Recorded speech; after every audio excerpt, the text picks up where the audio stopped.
Hello बच्चों, क्या हाल चाल? सब ठीक ठाक? आप सबका स्वागत है मेरे YouTube चैनल AMG क्लासेस में। और आज हम पढ़ने का काम करेंगे हिस्ट्री, भारतीय इतिहास। और भारतीय इतिहास के अंदर हमने शुरू कर रखा है बाबर। तो बाबर को आज हम पढ़ करके क्या करेंगे, पूर्ण रूप से पढ़ने का काम करेंगे। मैंने कल की क्लास में जो है बाबर के 3 युद्धों का वर्णन नहीं किया था। 1527 के अंदर खानवा का युद्ध हुआ था और मैंने गलती से खानवा की जगह खतौली बोल दिया था। खतौली का जो युद्ध है वो 1517 में हुआ था। और 1517 में वो युद्ध जो है राणा सांगा और इब्राहिम लोदी के बीच हुआ था। वो गुलाम वंश के अंदर ही इस युद्ध को लड़े जाने का काम किया गया था। अब हम मुगल वंश पढ़ रहे हैं जो 1526 से क्या होता है, आरंभ होता है। तो 1527 के अंदर खानवा का युद्ध होता है, 1528 के अंदर चंदेरी का युद्ध होता है और 1529 के अंदर घाघरा का युद्ध होता है और 1530 के अंदर बाबर की क्या हो जाती है, मृत्यु हो जाती है। उसके बाद में भारत के अंदर जो उसका बेटा है वो शासन करेगा, हुमायूं।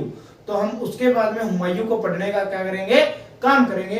तो आइए शुरू करते हैं आज की क्लास, जिसके अंदर बाबर जितना भी बचा है उसको पढ़ने का हम क्या करेंगे, काम करेंगे।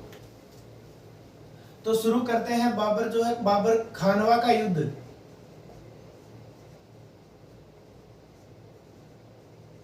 खानवा का युद्ध कब हुआ था? तो खानवा का जो युद्ध है 1527 ईस्वी में हुआ। कि खानवा का युद्ध 1527 ईस्वी में हुआ और किसके बीच हुआ? बाबर राणा सांगा के बीच में हुआ। राणा सांगा जो है वो चित्तौड़ का राजपूत शासक था।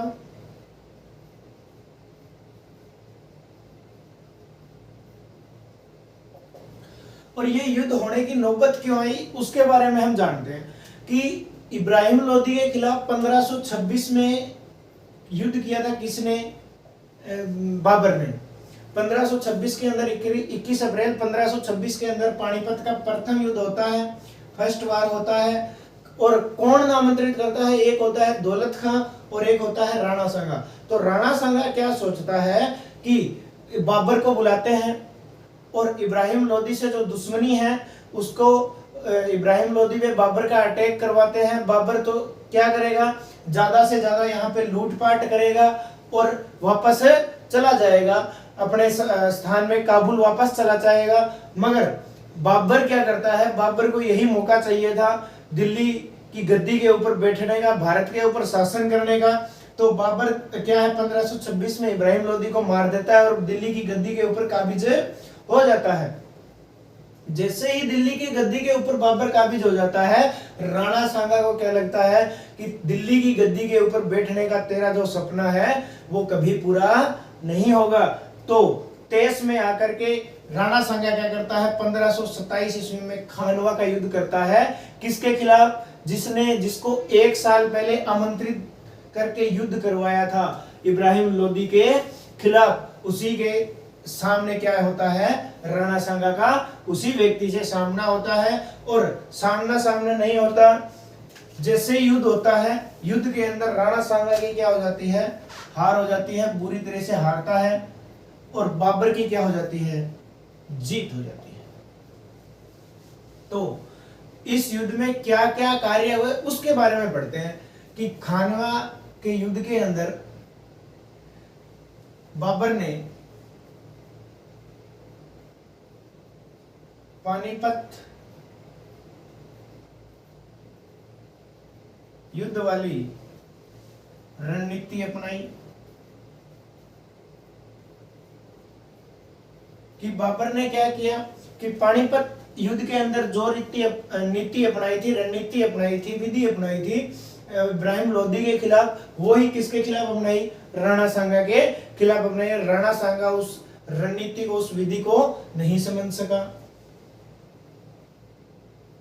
बाबर ने इस जो खानवा का युद्ध है इसका उल्लेख जो है, बाबर ने इस युद्ध का उल्लेख बाबर ने अपनी आत्मकथा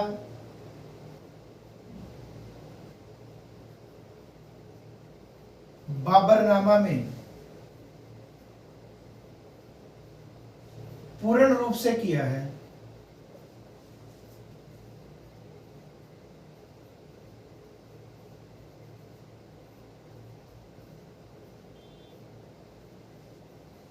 कि बाबर ने क्या किया, खानवा का जो युद्ध है उसका उल्लेख उसने अपनी आत्मकथा लिखी थी बाबरनामा तुजुक ए बावरी, जिसको तुर्की भाषा में कहते हैं, और उसके अंदर इस युद्ध का पूर्ण रूप से उल्लेख है।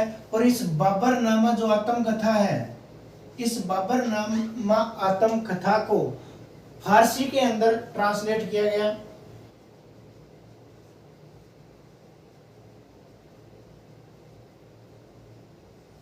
और ये जो फारसी भाषा के अंदर अनुवाद किया, अनुवाद करने का जो काम है, वो अनुवाद करने का काम किया एक व्यक्ति है अब्दुल रहीम। इस अब्दुल रहीम ने क्या किया, बाबरनामा को फारसी भाषा में ट्रांसलेट किया, इसका फारसी भाषा में क्या किया, अनुवाद किया। और इस युद्ध में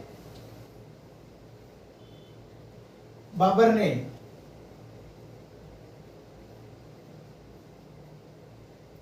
शराब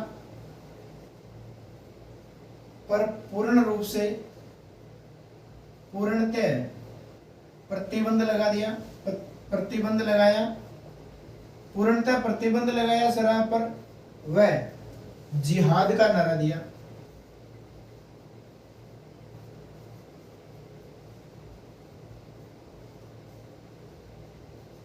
कि बाबर ने क्या किया, इस युद्ध के अंदर, इस युद्ध के बाद में या युद्ध के अंदर ही, युद्ध के समय में ही शराब के ऊपर क्या लगा दिया, पूर्णतः प्रतिबंध लगा दिया,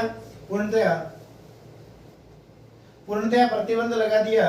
और किसका नारा दे दिया, जिहाद का नारा दे दिया, जो आज भी क्या है, प्रचलन में है। हम सुनते हैं कि जिहाद, उसने जिहाद कर दिया, जिहाद के लिए उसने किसी लड़की को मौत के घाट उतार दिया, बहुत से किस्से आते हैं।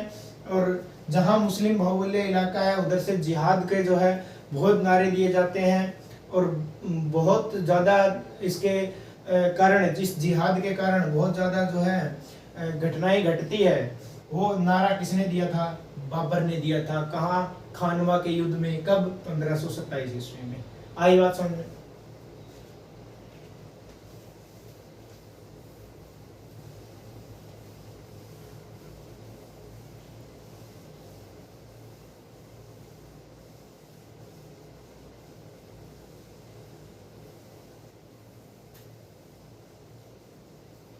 और मैंने जो कल खतौली का युद्ध बताया था वो इब्राहिम लोदी और राणा सांगा के बीच में हुआ था। उसमें राणा सांगा ने विजय प्राप्त की थी। मगर अब हम खानवा का युद्ध पढ़ रहे हैं। तो खानवा के युद्ध के अंदर आगे क्या होता है, खानवा के युद्ध के अंदर बाबर जो है, बाबर ने अपने सैनिकों का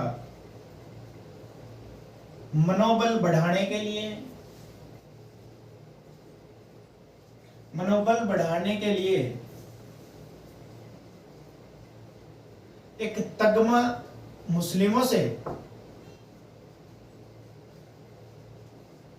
से लिया जाने वाला तगमा कर, जो तगमा कर है इसको ही क्या बोलते हैं, व्यापारिक कर बोलते हैं। व्यापारिक कर हटा दिया। कि इसने क्या किया, कि इसने क्या किया बाबर ने, कि सैनिकों का मनोबल बढ़ाने के लिए कि कोई भी चीज हो, बाबर क्या है, मुस्लिम है, तो मुस्लिम के पीछे जितनी भी सेना होगी वो भी क्या होगी, बहुत ज्यादा संख्या में, जिसकी माइनॉरिटी क्या होगी, मुस्लिम होगी, कि बहुत ज्यादा सैनिक जो है मुस्लिम होंगे। तो इसने क्या किया कि ऐसा कार्य किया जाए जिससे जो सैनिक है उनका पूर्ण रूप से उसमें जोश भर जाए। तो उसने क्या कर दिया कि मुस्लिमों से जो मैं तगमा कर लेता हूं वो आज के बाद में मैं नहीं लूंगा, आप जोश से लड़े। तो सैनिकों में क्या आ गया, बहुत पूर्ण रूप से जोश आ गया, और इसने तगमा कर और व्यापारिक कर जो है हटा दिया। किस समय हटाया, खानवा के युद्ध में हटाया। अब खानवा का जो युद्ध है ये 1527 ईस्वी में राणा सांगा के बीच और बाबर के बीच लड़ा जाता है। राणा सांगा हार जाता है।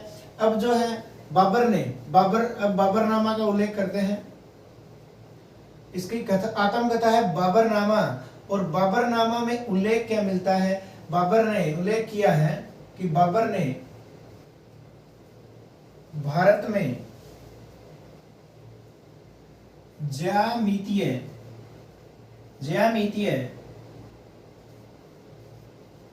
तरीके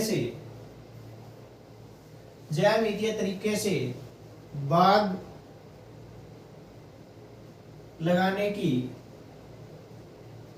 प्रथा शुरू की।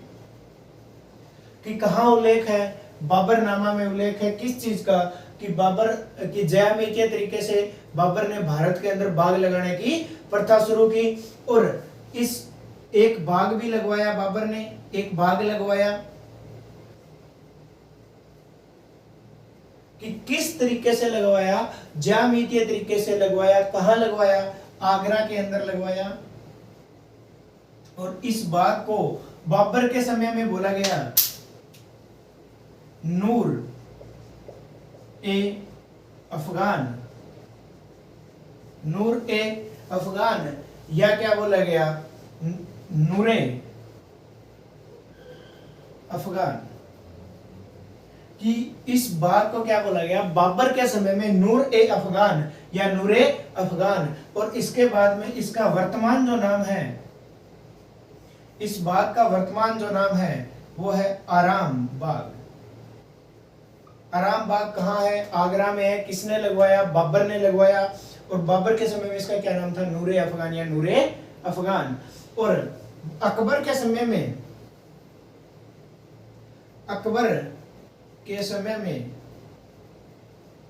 ऐसे बागों को क्या बोला जाता था? तो ऐसे बागों को चार बाग बोला जाता था। चार बाग कहा जाता था। किसके समय में चार बाग कहा जाता था? अकबर के समय में। मगर इसके समय में इस बाग को क्या बोला जाता है? नूरे अफगान और ज्यामितीय तरीके से लगाने वाला बाग बोला जाता है। किसके समय में? बाबर के समय में।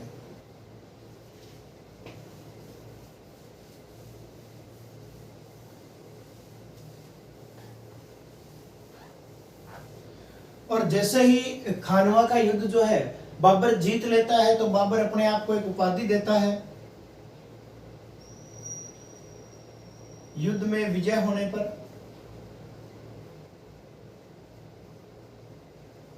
एक उपाधि देता है अपने आप को। क्या देता है? गाजी की उपाधि देता है। गाजी की उपाधि सबसे पहले किसी ने दी? तो दिल्ली सल्तनत के अंदर गयासुद्दीन तुगलक ने दी। उसके बाद में कौन देता है? बाबर देता है अपने आप को गाजी की उपाधि। गाजी क्या होता है वो मैंने आपको बता दिया कि काफिरों की हत्या करने वाला, या हिंदुओं की हत्या करने वाला, या गैर मुस्लिमों की हत्या करने वाला, या धर्म योद्धा की अपने धर्म के लिए कुछ भी करने को तत्पर रहता हो, उसे क्या कहते हैं? गाजी कहते हैं। किसने उपाधि दी? बाबर ने दी। और सबसे पहले गाजी की उपाधि किसने दी? गयासुद्दीन तुगलक ने दी। वो अपने नाम के आगे क्या लगाता था? गाजी लगाता था।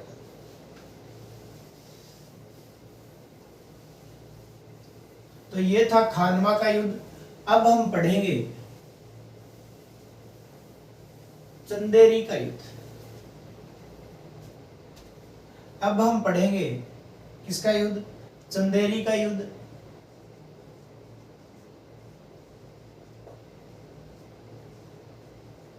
चंदेरी का जो युद्ध है वो होता है 1528 ईस्वी में। 1526 में पानीपत का लड़ा बाबर ने, 1527 में खानवा का लड़ा, 1528 में चंदेरी का लड़ा और 1529 में घाघरा का लड़ा। कंटिन्यू चला। 1526 के बाद हर साल इसने युद्ध लड़ा और उसके बाद में 1530 में क्या हो जाती है? मृत्यु हो जाती है। चंदेरी का युद्ध जो है वो 1528 ईस्वी में लड़ता है। और कौन लड़ता है? एक तो चंदेरी का ही शासक होता है और एक होता है बाबर वर्सेस मेदिनी राय कि कौन कौन लड़ता है?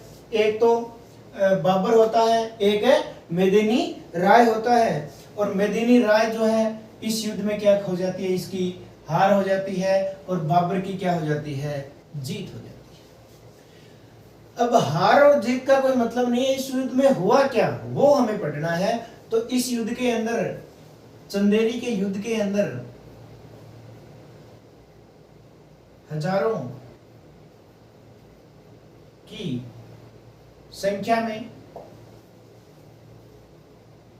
राजपूतों का कत्ल हुआ।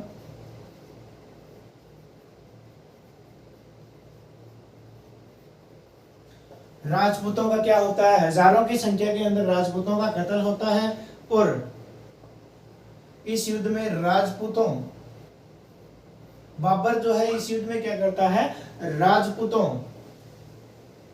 अब यहां लिख देता हूं बाबर द्वारा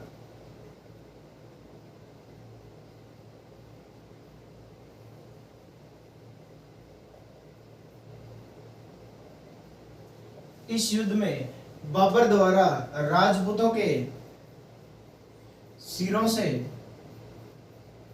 मीनार बनवाई कि सिर, हेड, जो हमारा सिर है उसको बोला जाता है सिरों कि सिरों से क्या बनाई, मीनार बनवाई कि काट के हजारों की संख्या में कत्ल किया और उन्हीं राजपूतों के सिर से क्या बनाई, मीनार बनवाई। और हजारों राजपूतों की जो स्त्रियां थी उन्होंने क्या किया, राजपूत स्त्रियों ने जोहर किया।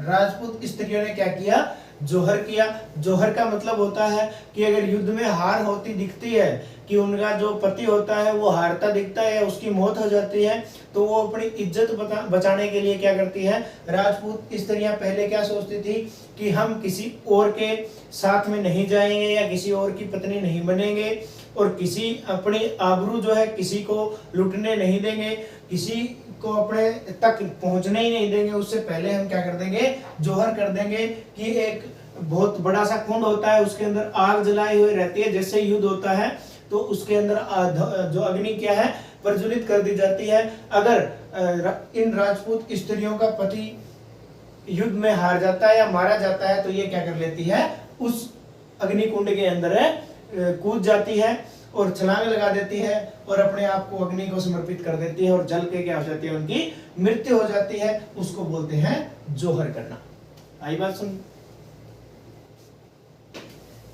अब हम पढ़ेंगे घाघरा का युद्ध। जो चंदेरी का युद्ध है वो इतना ही है कि मेदिनी राय और बाबर के बीच में लड़ा गया और मेदिनी राय जो है चंदेरी का ही शासक था और इसके अंदर हजारों राजपूतों का कत्ल हुआ, बाबर के सैनिकों ने किया।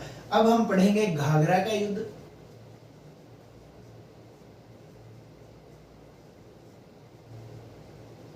घाघरा का जो युद्ध है 1529 ईस्वी में होता है।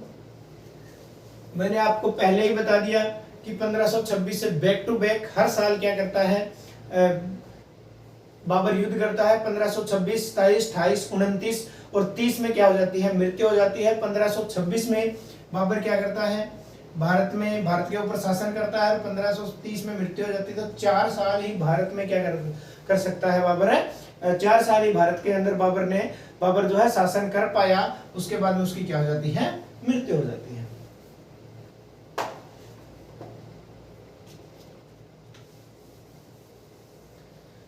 तो 1529 ईस्वी में जो है घाघरा का युद्ध होता है। किसके मध्य होता है, एक तो बाबर पढ़ रहे हैं तो सीधी सीधी बात है कि बाबर ही होगा। तो बाबर वर्सेस कौन था, अफगानी सेना थी। बाबर के सामने किसने युद्ध किया, अफगानी सेना ने किया। अफगानी कौन थे, तो लोधी थे भाई, सीधी सीधी बात है। जो लोधी वंश है पूरा का पूरा किसका था, अफगानों का था। अफगानी थे सारे के सारे, मैंने पहले भी बताया है। तो अफगानी सेना ने और बाबर के बीच में युद्ध हुआ और इस अफगानी जो सेना है इसका नेतृत्व जो है, इसका नेतृत्व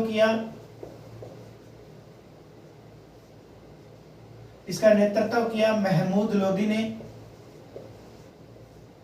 तो जो ये लोदी है, लोदी वंश पूरा का पूरा क्या था, अफगानी वंश था।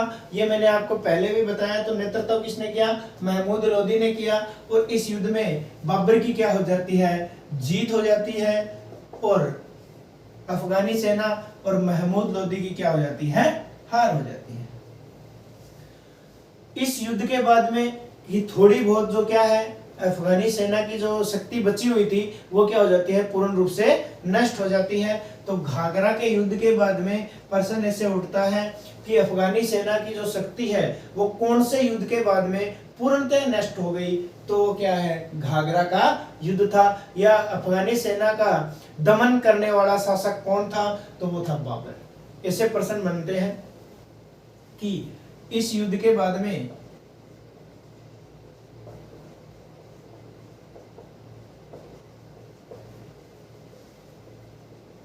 अफगानी सेना की शक्ति पूर्णतया नष्ट हो गई, और घाघरा का जो युद्ध है ये वेरी वेरी इंपॉर्टेंट क्वेश्चन है।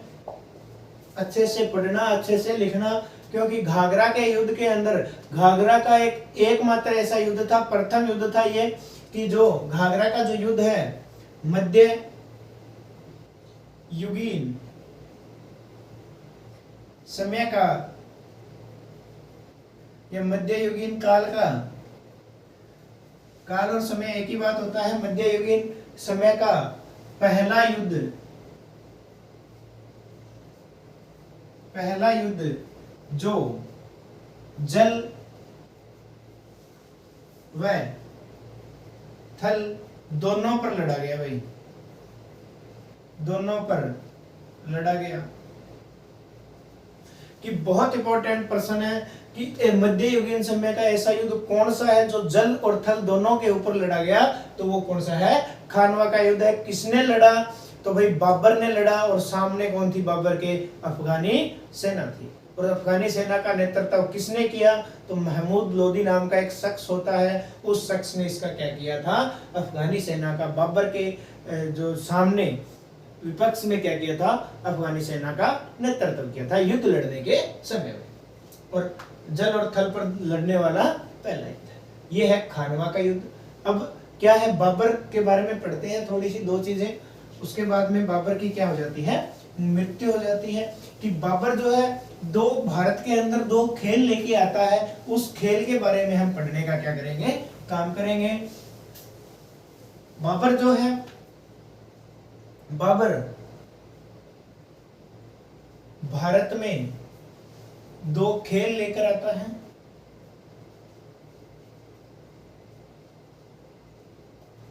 कि भारत के अंदर दो खेल लाने वाला व्यक्ति कौन था, बाबर था। कौन कौन से खेल लाया, एक तो लाया ताश का खेल, जिसको तुर्की भाषा में बोलते हैं गजीफा। तुर्की भाषा का शब्द क्या है, गजीफा। और अपने भारत के अंदर इसको क्या कहते हैं, ताश का खेल। हम जो कार्ड्स खेलते हैं, वो जो खेल है वो कौन लेके आया था, बाबर लेके आया था अपने साथ। जैसे ही वो भारत के अंदर आता है काबुल से, और फरगना के अंदर जन्म के काबुल के ऊपर अधिकार कर लेता है, तो काबुल से जब भी भारत के अंदर आता है तो क्या लेके आता है, साथ में ताश का खेल लेके आता है। भारत के अंदर ताश का खेल लाने वाला व्यक्ति कौन था, बाबर था। दूसरा जो खेल है वो है इश्कबाजी। इश्कबाजी आप समझ रहे हो, वो इश्कबाजी नहीं कि इश्क करना, इसके अंदर बाजी लगा देना, वो जो आप करते हो वो इश्कबाजी नहीं है। ये इश्कबाजी का मतलब होता है कबूतरों का खेल।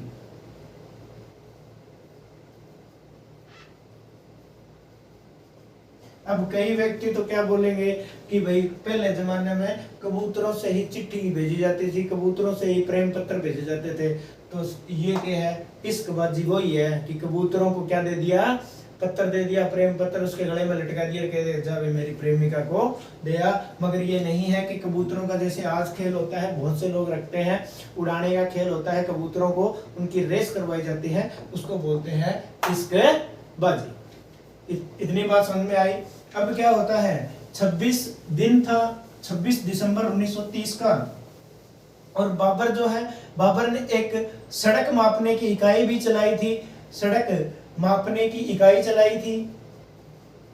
सड़क मापने की इकाई, इसको बोला गया गज ए बाबरी। गज ए बाबरी किसको बोला गया, सड़क मापने की एक इकाई चलाई जिसको बोला गया गज ए बाबरी। अब दिन था 26 दिसंबर, तारीख थी 26 दिसंबर 1530 की। तो 1530 के अंदर क्या हो जाती है, बाबर की मृत्यु हो जाती है। बाबर की मृत्यु हो जाती है कब, 1530 के अंदर, कि बाबर जो है अपनी आखिरी सांस लेता है 26 दिसंबर 1530 को। तो बाबर का जो शव है, बाबर का शव आगरा के आराम बाग में रखा जाता है।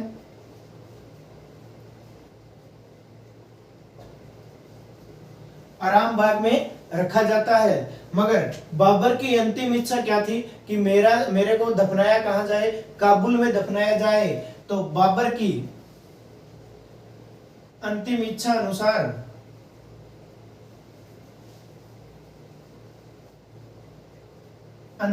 अनुसार बाबर को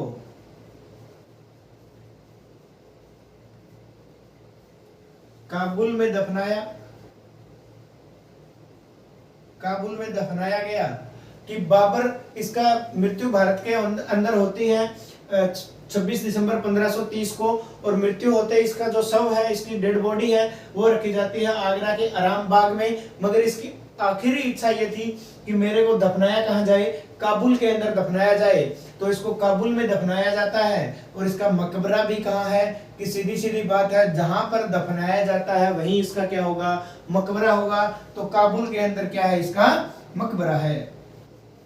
तो आज हमने बच्चों पढ़ा बाबर के बारे में, एक पहले की क्लास लगाई और एक आज की क्लास के अंदर बाबर को हमने संपूर्ण रूप से पढ़ने का क्या किया, कार्य किया। तो आज की क्लास में इतना ही। अगर आपको क्लास अच्छी लगे तो क्लास को लाइक करें और चैनल को सब्सक्राइब करें जिसने नहीं किया है, और क्लास को, वीडियो को क्या करें, शेयर करें। तो आज के लिए हम इतना ही पढ़ेंगे। धन्यवाद।